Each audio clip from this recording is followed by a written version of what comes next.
মানে চেষ্টা করো।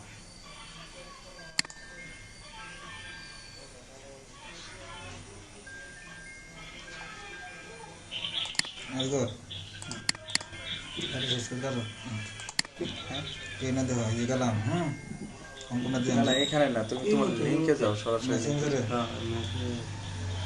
ওখানে যাও।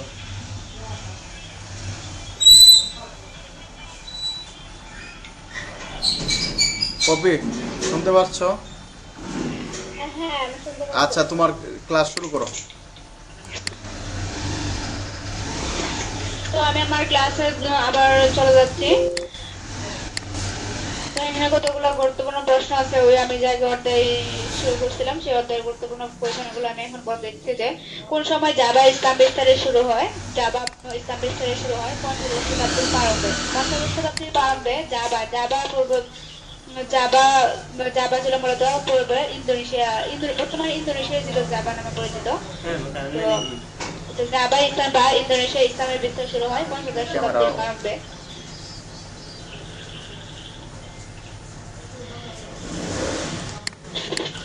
মরক্কোর প্রযোজক ইবনে বতুতা কত সালে সমুদ্র এবং পাহাড়সারি যাত্রা বিরতি করেন? মরক্কোর পর্যটক ইবনে বতুতা 1345 থেকে 46 সালে তিনি পাহাড়সারি এবং সমুদ্র রাজ্যে যাত্রা বিরতি করেন। এখন আমরা চলে যাবো যে মালাক্কা বা মালয় রাজ্যের প্রতিষ্ঠা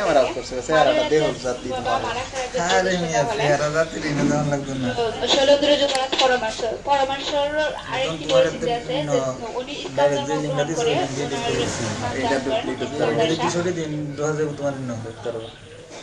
আর ইস্কান্দার শাহী পরমেশ্বর নামে পরিচিত। পরমেশ্বর ইসলাম ধর্ম গ্রহণ করেন 1914 সালে।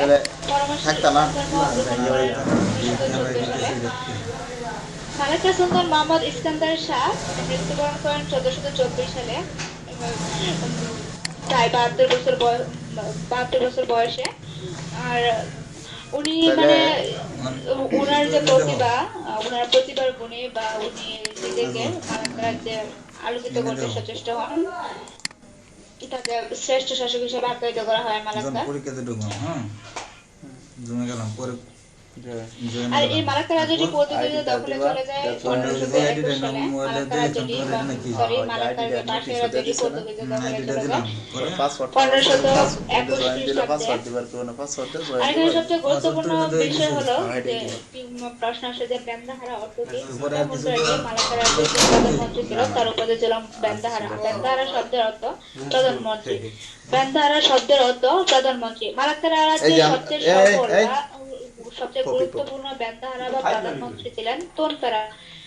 মালাক্কা রাজ্যের সবচেয়ে সফল বেন্দাহারা কে ছিলেন? মালাক্কা রাজ্যের সবচেয়ে সফল ও গুরুত্বপূর্ণ প্রধানমন্ত্রী ছিলেন তোনকারা।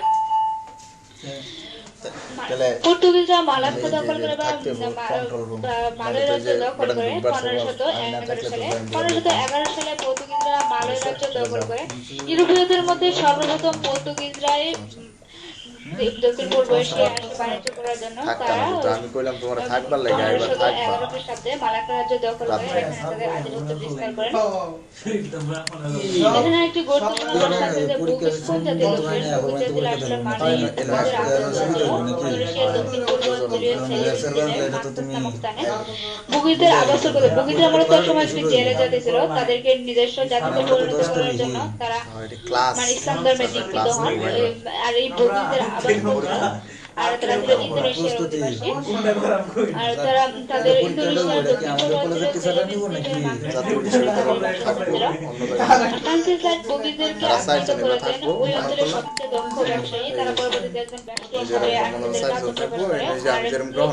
তাদের রাজত্ব প্রকাশ করে। আর এই বুগিসদেরকে ওই অঞ্চলের সবচেয়ে দক্ষ ব্যবসায়ী হিসেবে আখ্যায়িত করেন। বুগিসরা ইসলাম ধর্মে দীক্ষিত হন সপ্তদশ শতাব্দীর শুরু থেকে। বুগিসরা ইসলাম ধর্মে দীক্ষিত হন সপ্তদশ শতাব্দীর শুরু থেকে।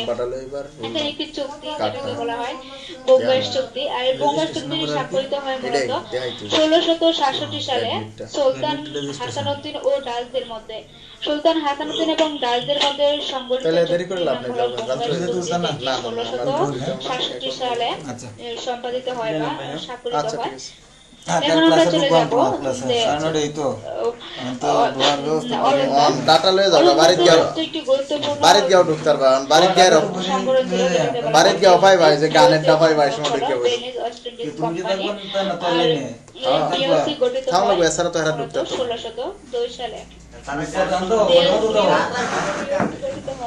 তুমি 2 সালে তো আমি তো সারা রাইতে হজার এখন আমরা আর এটা চলবে 11টা সাত পর্যন্ত চলে যাচ্ছি ইউরোপীয়দের মধ্যে দ্বিতীয় স্থানে আছে যারা ওলন্দাজরা ওলন্দাজ মূলত যারা নেদারল্যান্ডের বা হল্যান্ডের অধিবাসী বর্তমানে নেদারল্যান্ডের অধিবাসীদেরকে ওলন্দাজ বলা হয় তারা মূলত পর্তুগিজের পরে তাদের যে পর্তুগিজের যে ব্যবসা বাণিজ্যের প্রাচুর্যতা তারা মুগ্ধ হয়ে তারা নিজেরা তাদের বাণিজ্যের প্রসার বৃদ্ধি করার জন্য দক্ষিণ পূর্ব এশিয়ায় আগমন করে আর এখানে এসে তারা বিভিন্ন ব্যবসায় নিজেদেরকে নিয়োজিত করেন তবে পোল্যান্ড বা নেদারল্যান্ড স্পেনের অধীন থেকে স্বাধীনতা লাভ করে মূলত 1568 খ্রিস্টাব্দে নেদারল্যান্ড বা হল্যান্ড স্পেনের কাছ থেকে বা স্পেনের অধীন থেকে স্বাধীনতা লাভ করে 1568 খ্রিস্টাব্দে ডাচদের প্রথম বা এই ওলন্দাজদের প্রথম বাণিজ্য মিশন পরিচালিত হয় 1995 সালে 2 এপ্রিল ডাচদের বাণিজ্য মিশন পরিচালিত হয় 1995 সালের 2 এপ্রিল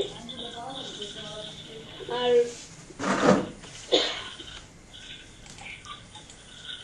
1641 সালে 11 জানুয়ারি ডাচরা আকস্মিকভাবে সান ডোমিঙ্গোজের বক্স নদীকে আক্রমণ চালিয়ে পর্তুগিজদের পতন ঘটাতে সক্ষম হন এবং তাদেরকে পতন ঘটিয়ে নিজেদের আধিপত্য প্রতিষ্ঠা করতে সক্ষম হন সব দিয়ে থাকে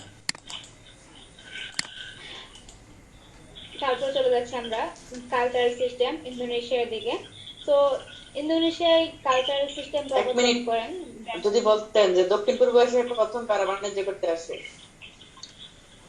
দক্ষিণ পূর্ব এশিয়ার সর্বপ্রথম ইউরোপীয়দের মধ্যে পর্তুগিজরাই যারা পর্তুগালের অধিবাসী তারাই বাণিজ্য করার জন্য সর্বপ্রথম দক্ষিণ পূর্ব এশিয়ায় আসেন ধন্যবাদ দ্বিতীয়ত আসেন ওলন্দাজরা তৃতীয়ত আসেন ব্রিটেন বা ফ্রান্স বা ইংরেজরা ব্রিটিশরা করেছে ইস্ট ইন্ডিয়া কোম্পানি তারপর চলে যাচ্ছি ইন্দোনেশিয়ার কালচারাল সিস্টেম ইন্দোনেশিয়ার সবচেয়ে গুরুত্বপূর্ণ বিষয় যেটা যে কালচারাল সিস্টেম আসলে কালচার শব্দের অর্থ কর্ষণ বা শ্বাস পদ্ধতি কালচার শব্দের অর্থ কর্ষণ বা শ্বাস পদ্ধতি কালচার সিস্টেম প্রবর্তন করেন ব্যান্ডেন বোস নামে একজন ইংরেজ বা জেনারেল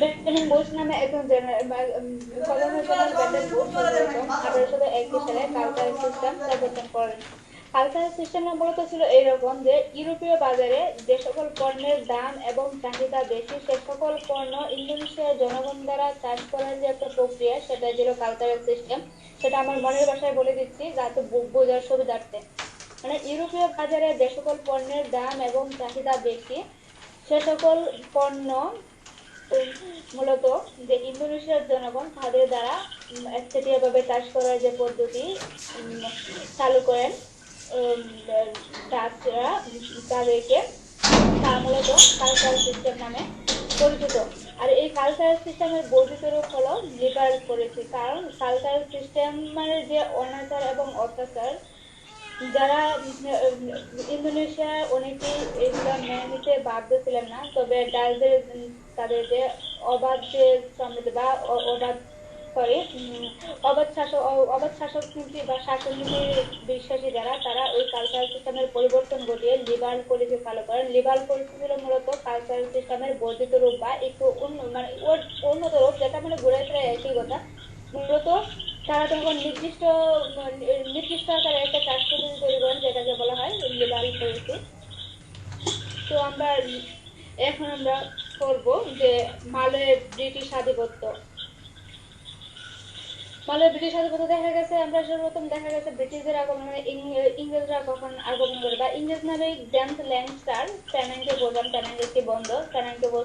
1592 সালের সেপ্টেম্বর মাসে আর এই ল্যাংস্টার ইংল্যান্ডে মানে অল্প কিছুদিন প্রায় 2 বছর এই প্যানাকে তাকার পর দেখা গেছে ওলন্দাজ বা হল্যান্ডের যে অধিবাসী যারা ওলন্দাজ তাদের কাছ থেকে তারা বেশি সুবিধা ভোগ করতে পারেনি, যার জন্য 1594 সালের মে মাসে তিনি আবার ইংল্যান্ডে ফিরে যান।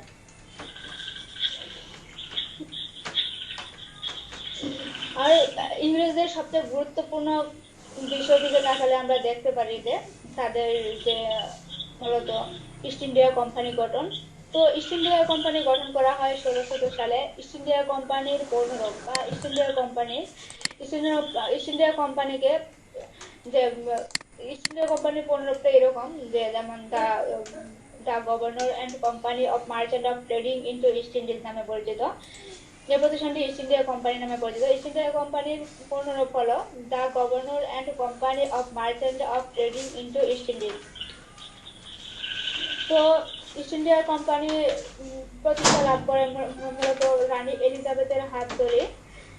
আর রানী এলিজাবেথ ইস্ট ইন্ডিয়া কোম্পানি গঠন করে তারা সুরাটে বাণিজ্য কুঠি স্থাপন করে।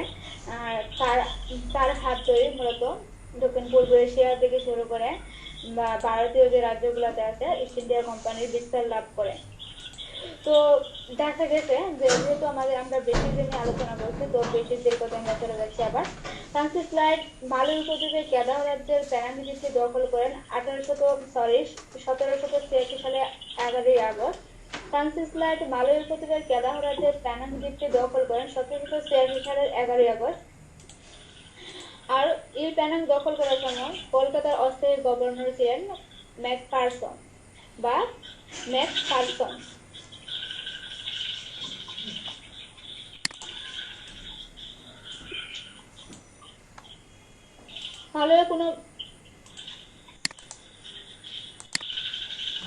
এখন আমরা চলে যাচ্ছি ডাচদের পতন এবং আধুনিক ইন্দোনেশিয়ার গঠন নিয়ে আলোচনা করব।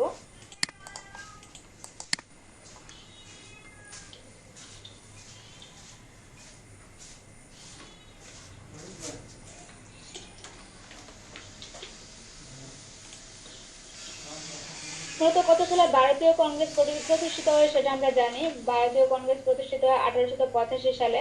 1885 সালে ভারতীয় কংগ্রেস প্রতিষ্ঠিত হয়।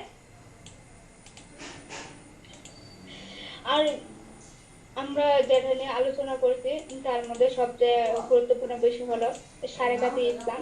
সারেকাতি ইসলাম আসলে কি? সারেকাতি ইসলাম মূলত ইন্দোনেশিয়ার যে জনগণ ছিল, ইন্দোনেশিয়ার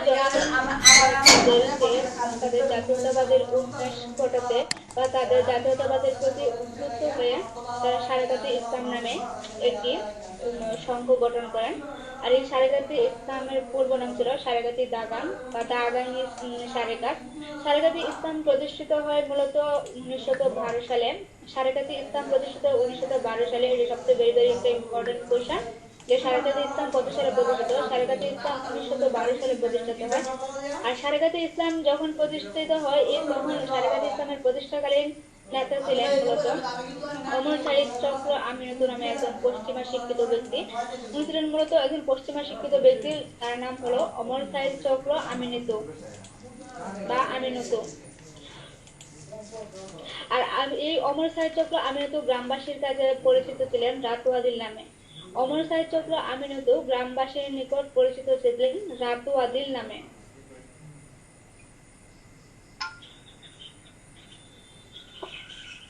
ইন্দোনেশিয়ার স্বাধীনতা ঘোষণা করেন ডক্টর আহমেদ সুকর্ণ 1945 খ্রিস্টাব্দে আগস্টে সকালে। ডক্টর সুকর্ণ জাকার্তার তার রাজসভায় বা তার বাড়িভবনের সামনে এক অনাড়ম্বর এক পরিবেশে স্বাধীনতার ঘোষণাপত্র পাঠ করেন। স্বাধীন ইন্দোনেশিয়ার রাষ্ট্রপতি এবং উপরাষ্ট্রপতি নির্বাচিত হন তৎকালীন সময়ে রাষ্ট্রপতি ডক্টর আহমেদ সুকর্ণ এবং উপরাষ্ট্রপতি নির্বাচিত হন হাতা। স্বাধীন ইন্দোনেশিয়ার রাষ্ট্রপতি নির্বাচিত হন ডক্টর আহমেদ সুকর্ণ এবং উপরাষ্ট্রপতি হিসেবে নির্বাচিত হন হাতা।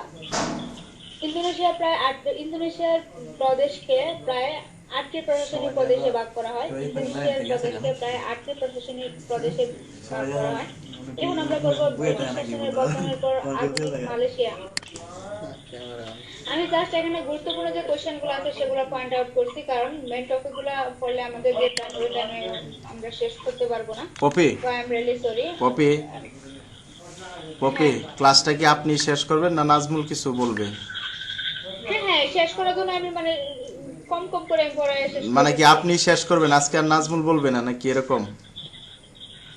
আচ্ছা ঠিক আছে, আমি শেষ করছি, এই জন্য আমি কিন্তু ইউজ পরিমাণ না না না ইনফরমেশন এত এত হ্যাঁ, ইনফরমেশন ঠিক আছে, আজকে আজকে ওই শেষ করবে, আজকে বলে দিচ্ছি, ঠিক আছে? আজকে আমি ক্লাস নিব না, আজকে বলেছি। আচ্ছা আচ্ছা তাহলে ওটা দেওয়া হয়েছে। তাহলে ঠিক আছে, আমি আমার ক্লাসটা শেষ করি। হ্যাঁ এত এত ইনফরমেশন না, স্বাভাবিক যেগুলা বইয়ের মানে অধ্যায়ের প্রথম দিকে এগুলা একটু শেষ হ্যাঁ, করে দিতে স্বাভাবিক হবে। গুলো দিয়ে আমি শেষ করে দিচ্ছি। আচ্ছা ঠিক আছে, আমি এত গভীরে যাচ্ছি না। তো ইমাম পত্রিকা নিয়ে আমাদের একটি কথা আছে যে ইমাম পত্রিকা আত্মপ্রকাশ লাভ করে কত সালে? ইমাম পত্রিকা সিঙ্গাপুর থেকে 1906 সালে জুলাই মাসে আত্মপ্রকাশ করে। আর ইমাম পত্রিকা প্রকাশিত তার সংখ্যা ছিল মূলত 31টি।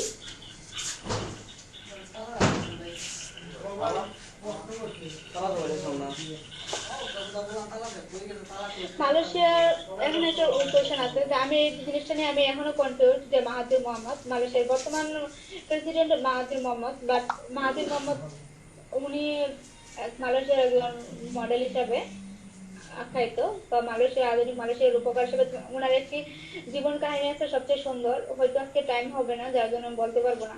I am really sorry. আমরা চলে যাচ্ছি মিয়ানমারের মুসলমানদের অবস্থা।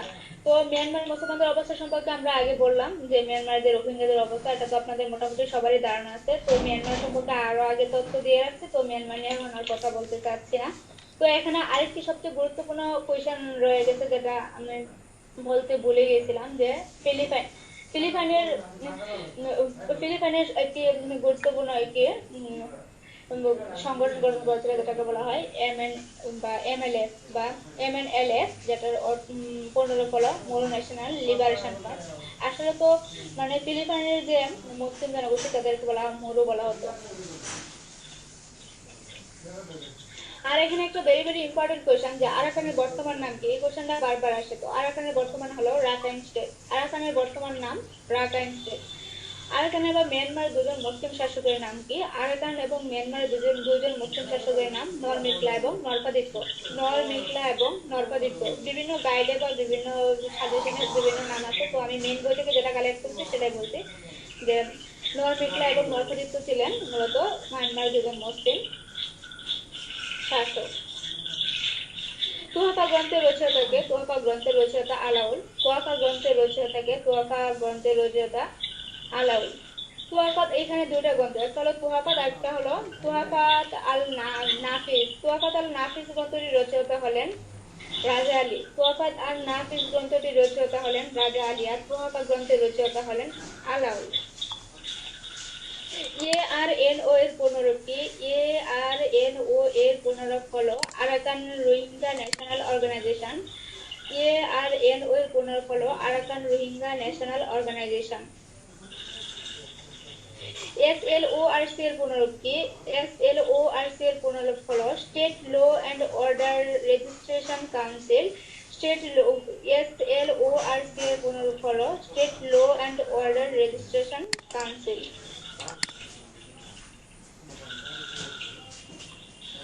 এখন আমরা চলে যাচ্ছি, এখানে তো প্রশ্ন করে শেষ করা যাবে না।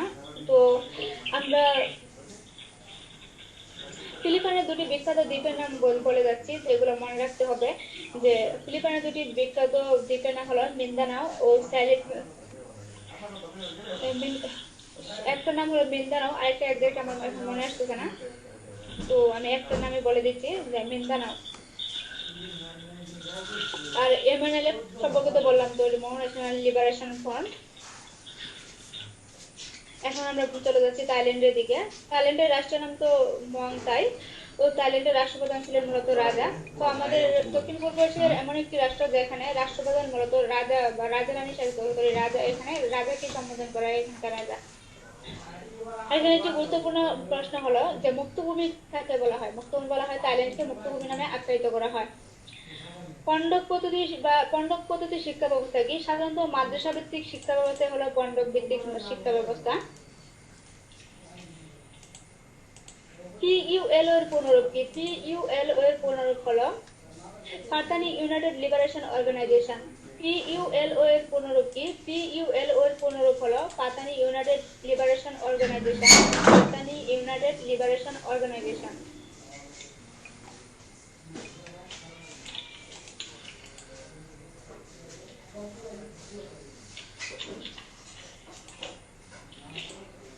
তো এখানে দেখা গেছে আমরা বিভিন্ন গুরুত্বপূর্ণ কোয়েশ্চেন নিয়ে আলোচনা করলাম। এখন চলে যাচ্ছে আমাদের জোট নিরপেক্ষ আন্দোলন এর গঠন এবং আসিয়ান কি, আসিয়ান নিয়ে আমরা আলোচনা করব। তো সর্বপ্রথম নেম নিয়ে আমরা আলোচনা করছি, NAM নেম। আর আরেকটি এখানে প্রশ্ন রয়েছে যে আসলে অ্যাংকর বাট কি? অ্যাংকর বাট হলো ইন্দোনেশিয়ার শহরে একটি মন্দির, যেটি ইন্দোনেশিয়ার অ্যাংকরে অবস্থিত বলে এটিকে অ্যাংকর বাট হিসেবে আখ্যায়িত করা হয়। আর আমরা এখন চলে যাচ্ছি নেম এবং আসিয়ানের দিকে। তো আমরা সর্বপ্রথম বলছি নেম। নেম বা জোট নিরপেক্ষ আন্দোলন। নেমের পুনরূপ হলো নন অ্যালায়েন্ড মুভমেন্ট। নেম এর পুনরূপ হলো নন অ্যালায়েন্ড মুভমেন্ট। মূলত নেম প্রতিষ্ঠিত হয় যখন 1939 সালে দ্বিতীয় বিশ্বযুদ্ধের পর, যখন সারা বিশ্ব ছিল বিভিন্ন সমস্যায় জর্জরিত, তখন যে সব সদ্য স্বাধীনপ্রাপ্ত দেশগুলা তাদেরকে বিভিন্ন ঝামেলা থেকে মুক্ত রাখার জন্য এবং বিভিন্ন দেশের সাথে যেন তাদের বৈরিতা না সৃষ্টি হয়, তাদের শান্তিপূর্ণ সহবাসের স্বাধীনতার জন্য তারা এই নেম বা জোট নিরপেক্ষ আন্দোলন গড়ে তোলেন।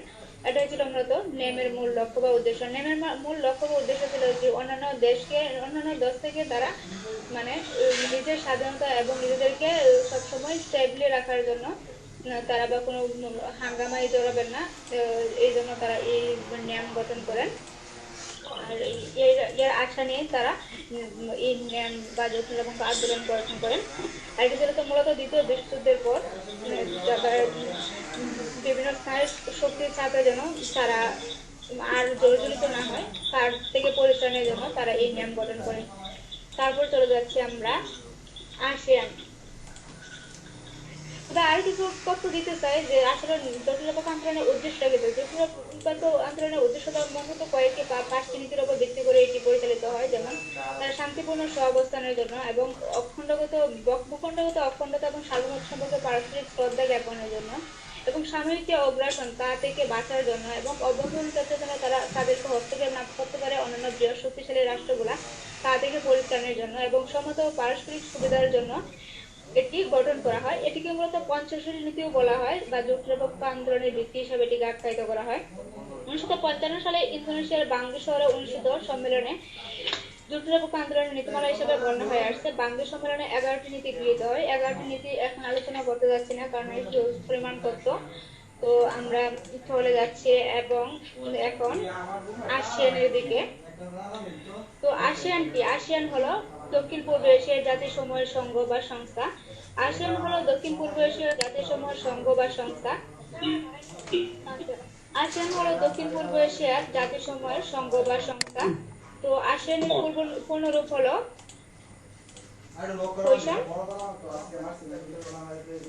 আসিয়ানের পূর্ণরূপ হলো Organization of the Southeast Asian Nation. Organization of the Southeast Asian Nation. আসিয়ানের পূর্বরূপ হলো Organization of the Southeast Asian Nation.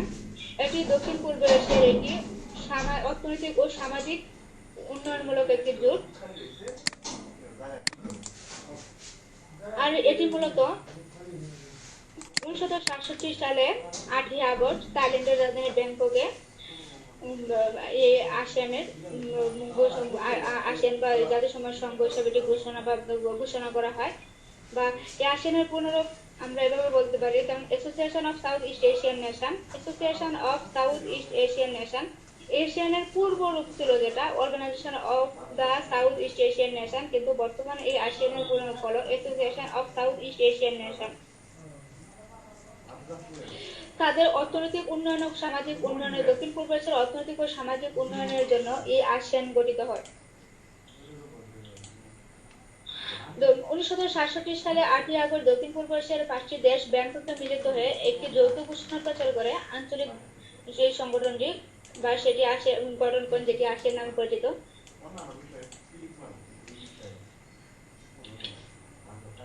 তো আমরা আসেন নিয়ে মোটামুটি আলোচনা করলাম। আমাদের কোর্সের সর্বশেষ পর্যায়ে চলে গেছে। তো আমাদের এখানে কতগুলা ইম্পর্টেন্ট কোয়েশ্চেন আছে যেগুলো আমি পয়েন্ট আউট করতে যাচ্ছি। যে কত সালে জুট নিরাপত্তা আন্দোলনের সূচনা হয়? 1961 সালে জুট নিরাপত্তা আন্দোলনের সূচনা হয়। জুট নিরাপত্তা আন্দোলন মানে নেম বা নন অ্যালাইন্ড মুভমেন্ট, এটির যাত্রা শুরু হয় 1961 সালে। পঞ্চশীল কি? আসলে পঞ্চশীল পদে 1954 সালের এপ্রিল মাসে ভারত চীন সম্পর্ক নির্ধারণের জন্য 5টি নীতি পঞ্চশীল নামে পরিচিত। 1954 সালের এপ্রিল মাসে ভারত চীন সম্পর্ক নির্ধারণের জন্য যে 5টি নীতি পরিচালনা করা হয় সেটি পঞ্চশীল নামে পরিচিত। এই পঞ্চশীল ছিল জোট নিরপেক্ষ আন্দোলনের পথকে আরো ত্বরান্বিত করেছিল। জোট নিরপেক্ষ আন্দোলন 1976 সালে পঞ্চম জোট নিরপেক্ষ আন্দোলন সম্মেলন অনুষ্ঠিত হয় কলম্বোতে। আর বর্তমান জোট নিরপেক্ষ আন্দোলনের সদস্য সংখ্যা দেশ হলো 120টি। বর্তমান জোট নিরপেক্ষ আন্দোলনের সদস্য দেশ বা নেমের সদস্য সংখ্যা দেশ ছিল 120টি। আসিয়ান গঠিত হয় 1967 সালে। আসিয়ানের 20 সম্মেলন অনুষ্ঠিত হয় কম্বোডিয়ার রাজধানী নমপেনে 2012 সালে। তো এখানে দেখা গেছে আমাদের যে কোর্স তার মানে সংক্ষিপ্ত পরিচয় আমি তুলে ধরলাম। এখন আমাদের যেটা রয়ে গেছে সেটা হলো আমাদের কোয়েশ্চেনের যে সলিউশন সেটা আমাদের করতে হবে। কোয়েশ্চেনটা কোথায় রাখলাম আবার?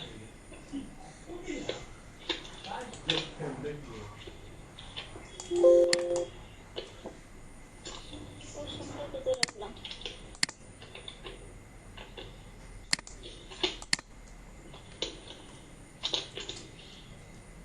তো এখন আপনাদের কেউ কাছে যদি কোয়েশ্চেনটা থাকে তো কোয়েশ্চেনটা যদি বলে দিতেন তো ভালো হতো। আমি কোয়েশ্চেনটা কোথায় রাখছি এই মুহূর্তে আমি খুঁজে পাচ্ছি না।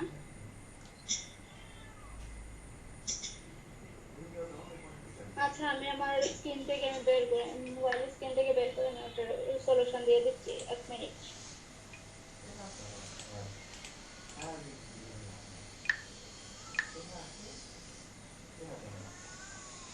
আমি কোয়েশ্চেনটা সলভ করতে যাচ্ছি যে হাওয়ার্ড আমাদের যে বিগত যে আমাদের এক্সাম হচ্ছে ওই এক্সামের কোয়েশ্চেনটা আমি এখন সলভ করতে যাচ্ছি। যেটা হলো যে প্রথম কোয়েশ্চেন যে হাওয়ার্ড ম্যালকম কোন দেশের নাগরিক ছিলেন? হাওয়ার্ড ম্যালকম ছিলেন আমেরিকার নাগরিক। আরাকান রাজ্যের বর্তমান নাম কি? আরাকান রাজ্যের বর্তমান নাম রাখাইন স্টেট। আরাকান রাজ্যের বর্তমান নাম রাখাইন স্টেট। থাইল্যান্ড শব্দের অর্থ কি? থাইল্যান্ড শব্দের অর্থ মুক্তভূমি। থাইল্যান্ড শব্দের অর্থ মুক্তভূমি। মালাক্কাই মালয় রাজ্যের প্রতিষ্ঠাতা কে? মালাক্কাই মালয় রাজ্যের প্রতিষ্ঠাতা হলেন শৈলেন্দ্র যুবরাজ পরমেশ্বর আর ইস্কান্দার শাহ। কিদুম কি? কিদুম হলো স্বদেশীচন্দ্রে রচিত এক কাব্যগ্রন্থ। কিদুম হলো স্বদেশীচন্দ্রে রচিত একটি কাব্যগ্রন্থ। শাহবান্দর কাদেরকে বলা হতো বা শাহবন্দর কাদেরকে বলা হতো? ব্যবসায়ী ও বণিকদের সুখ স্বাচ্ছন্দ্য তত্ত্বাবধান করার জন্য বন্দরে যে 4 জন কর্মী নিয়োগ করা হতো এই 4 জন বন্দর কর্মীকে শাহবন্দর বলা হতো। ব্যবসায়ী ও বণিকদের সুখ স্বাচ্ছন্দ্য তত্ত্বাবধান করার জন্য বন্দরে যে 4 জন বন্দর কর্মী নিয়োগ করা হতো এই 4 জন বন্দর কর্মীদের মূলত শাহবন্দর বলা হতো বা শাহবন্দর বলা হতো। কার্তিনি কে ছিলেন? এই কোশ্চেনটা নিয়ে আমি অনেকটা কনফিউজ। তো কার্তিনি ইন্দোনেশিয়ার একজন মহিলা রাইটারও বলা যেতে পারে বা মহিলা মানে প্রথম মহিলা শিক্ষিত ব্যক্তি হিসেবে তাকে আখ্যায়িত করা হয়। তিনি প্রথম মহিলা রাইটার হিসেবে আখ্যায়িত। তবে আমি ভেরি কনফিউজ। তো উনি ইন্দোনেশিয়ার একজন মহিলা রাইটার এরকম আমি যে তথ্যটা পাইছি। তো আমি বই অনেক খুঁজছি পাইনি। তো যতটুকু পাইছি আমি সেটা বলে দিলাম। হ্যালো পপি। হ্যাঁ হ্যালো। কার্তিনি কি ইন্দোনেশিয়ার একজন লেখক ছিলেন? হ্যাঁ আমি এটা দেখলাম। এই যে ইন্দোনেশিয়ার একজন লেখক আমি উইকিপিডিয়া তোমার দেখলাম বই আমি পাইনি। তো উইকিপিডিয়া দেখলাম যে উনি ইন্দোনেশিয়ার একজন রাইটার ছিলেন। মূলত উনি বিভিন্ন বিষয় নিয়ে উনি তাহলে আপনি উইকিপিডিয়া ব্যবহার করেন? আমি তো উইকিপিডিয়া ব্যবহার করি কিন্তু আপনার মতো তো বলি না যে উইকিপিডিয়া বাংলাপিডিয়া ওইপিডিয়া এত তো ডুল ফেরেন না।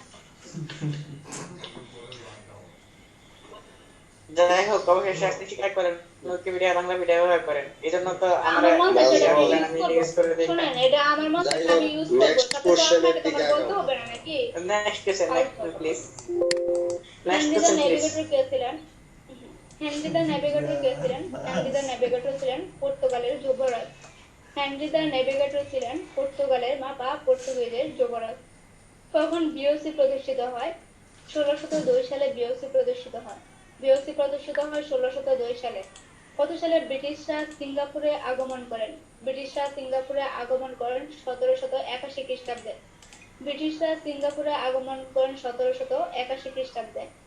এংলো ডাচ চুক্তি কত সালে সংগঠিত হয়? এংলো ডাচ চুক্তি 1824 খ্রিস্টাব্দে স্বাক্ষরিত হয়। ইংরেজ এবং ডাচদের মধ্যে এই চুক্তি স্বাক্ষরিত হয় 1824 খ্রিস্টাব্দ। ইন্দোনেশিয়ায় কে কালচারাল সিস্টেম প্রবর্তন করেন? ইন্দোনেশিয়ায় কালচারাল সিস্টেম প্রবর্তন করেন ব্যান্ডেন বোস। ইন্দোনেশিয়ার কালচারাল সিস্টেম প্রবর্তন করেন ব্যান্ডেন বোস। তো আজকে আমাদের যে কোয়েশ্চনটা ছিল সেটা আমি সলভ করে দিলাম। যদি আপনাদের কোনো কোয়েশ্চন থাকে তাহলে করতে পারেন। আমি আমার ক্লাস এখানেই ক্লোজ করতে যাচ্ছি। ওকে কোয়েশ্চেন নাই, কিন্তু একটা সমস্যা আছে যে ওকে আমরা বললেই সমস্যা, আপনি বললে সমস্যা নাই। আমি তো আপনার মতো উইকিপিডিয়ায় না যে আমি উইকিপিডিয়া বাংলাপিডিয়া আমি যে পিডিয়া থেকে আনি আপনাদেরকে তথ্য দিতে পারলে তো এসে আমার হ্যালো, এখানে কপি। উইকিপিডিয়ায় বলতে হবে না। হ্যাঁ হ্যালো পপি, আমার কথা শুনতে পাচ্ছ তুমি? হ্যাঁ শুনতে পারছি, বলো। আমার একটা বিষয় জানার ছিল একটু, ওই যে তুমি পিরেশ তার এই যে দা সোমা ওরিয়েন্টাল যে একটা গ্রন্থ লিখছেন, এই গ্রন্থটা মূলত কোন বিষয়ক ছিল? হ্যাঁ আমি বলছি, দাঁড়াও। মানে হ্যাঁ, কোন তুমি বিষয়? ফিরেস্তার বিখ্যাত হ্যাঁ বলতেছি, তুমি ফিরেস্তার বিখ্যাত গ্রন্থ সোমা ওরিয়েন্টাল গ্রন্থে মূলত দক্ষিণ পূর্ব এশিয়া বা মালাক্কা রাজ্যে যে মশলা বাণিজ্য, এই মশলা বাণিজ্যে তিনি বিস্তর বর্ণনা দিয়েছেন। তার গ্রন্থের মূল বিষয়বস্তু ছিল যে মশলা বাণিজ্য, যে মশলার যে প্রাচুর্যতা এবং যে এখানকার যে ব্যবসা বাণিজ্যের যে প্রাচুর্যতা ছিল সেটাই তার সোমা ওরিয়েন্টাল গ্রন্থে বিস্তর বর্ণনা দিয়েছেন। ধন্যবাদ। ক্লিয়ার? আর কেউ কোনো কোয়েশ্চেন আছে? না, আর কোয়েশ্চেন নাই। কোয়েশ্চেন নাই নাজমুল? ক্লাস শুনছিলাম, ভালো লাগলো। আমরা তো কারেন্টলি মানুষের বাস দিতে। পপি, আর একটা কোশ্চেন, ওই যে কি দুম কি তুমি যে যেটা দিলে ওই কোশ্চেনটা আবার একটু বলো তো। কিদুম হলো স্বদেশী চন্দ্রের রচিত এক ধরনের কাব্য। স্বদেশী চন্দ্রের রচিত এক ধরনের কাব্য গ্রন্থ বা কাব্য। ওইটি রচনা করেন হাজি জয় পদবঙ্গ নামে এক ব্যক্তি।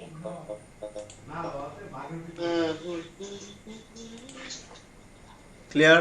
আরো আমার question? প্রশ্নতে আর কি লেখা ছিল, এখানে লেখা ছিল যে প্রাচীন কালের সংগঠিত সাদামাটা গান। হ্যাঁ বলো। বললাম আমার এখানে না আমি শোনো, আমি ওটা মেন বই খাইছি যেটা। যে কি দুম হচ্ছে প্রাচীন কালে সম্বলিত বোঝা যায় না, question তোমার কথা বোঝা হ্যাঁ, যাচ্ছে না। ঠিক আছে, তোমার কথা ঠিক আছে। প্রাচীন কালের প্রবলেম করতেছি তো। ঠিক আছে। কিদুম হচ্ছে প্রাচীন কালের একটা এটা গান, জাতীয় গান। গান বলতে আমার মেন বইতে স্পষ্ট দেয়া আছে। আপনাকে যদি দেখান যে হ্যাঁ, এটা কি? এটা ঠিক আছে। আমি যাই হোক, শোনেন, কারণ আমি মেন বই থেকে দেখান দেখাতে পারবো। কিদুম হলো স্বদেশী ছন্দে রচিত এক প্রকার একটি কাব্যগ্রন্থ, যেটি রচনা করেন হাজি জয় পদবঙ্গ। এরকমই লেখা আছে কাব্যগ্রন্থ গান লেখা আছে। প্রাচীন কালে দুটাই লেখা আছে। কাব্যগ্রন্থের মধ্যে গান লেখে, গান কি কাব্যগ্রন্থের মধ্যে গান লেখে, কাব্যগ্রন্থের মধ্যে কবিতা লেখে না, না গান না, লেখে। প্রাচীন আমি না, এখানে আছে প্রাচীন কালে তথ্য সম্বলিত, ঠিক আছে। কাব্যগ্রন্থের মধ্যে যে গান লেখা হয়। শুনেন, আমি এটা দেখছি, আমি সাথে সঙ্গে বা গাইডে আমি দেখছি কোশ্চেনটা, কিন্তু এই কোশ্চেনটা আমার কনফিউশন ছিল, যার জন্য আমি মেইন বই আমি আবার কালেক্ট করছি, ওইখান থেকে আমি এগুলো খুঁজে নিচ্ছি। হ্যাঁ, ঠিক আছে, সমস্যা নাই। খুব ঠিক ভালো আছে। করেছেন। ওকে, তাহলে ধন্যবাদ সবাইকে। শেষ করি আজকের মতো আমরা। হ্যাঁ, কারেন্ট ছিল না, আজকে কেবল কারেন্ট ছিল। আর আরেকটা বিষয় হইতেছে, নাজমুল তোমাকে একটা দায়িত্ব দিছিলাম যে আমার রুল কিন্তু খুঁজে পাই নাই 394 কবে জয়েন দেব। ও আচ্ছা ঠিক আছে, আমি আসি দেখতেছি, সমস্যা নাই। এটা স্যার ও কথা বলছিল, এটা নাই। আরেকটা কথা হলো যে গ্রুপে না নোটিশ দেওয়ার কথা ছিল, আর গ্রুপে যে নোটিশ দিব সে দুরক্ষক বক্ত হয়ে গেছে, 1000 মেসেজ কাটা রিলেশন করছে, কাটা প্রেম করছে। হ্যাঁ হ্যাঁ, আমি ওইগুলা দেখলাম। নাজমুল আপনাকে কিন্তু নোটিশ দিতে বলছিলাম আমি গ্রুপের মধ্যে ওই প্রেমের। না, বিষয়টা না, না, আমি না অপকল্পনা করি না। আপনি আপনি ভুল দেখছেন, ঠিক আছে? যেটা হচ্ছে যে ওইখানে কোনো বাজে কথা লেখা নাই, ওইটা না, আমি বলছিলাম যে এটা হচ্ছে যে এই লিমিটের মধ্যে থেকে ইয়া করা যেতে পারে, কিন্তু কোনো বাজে কথা হবে না লেখা না না, নাই, দেখেন। পার্সোনাল বিষয়।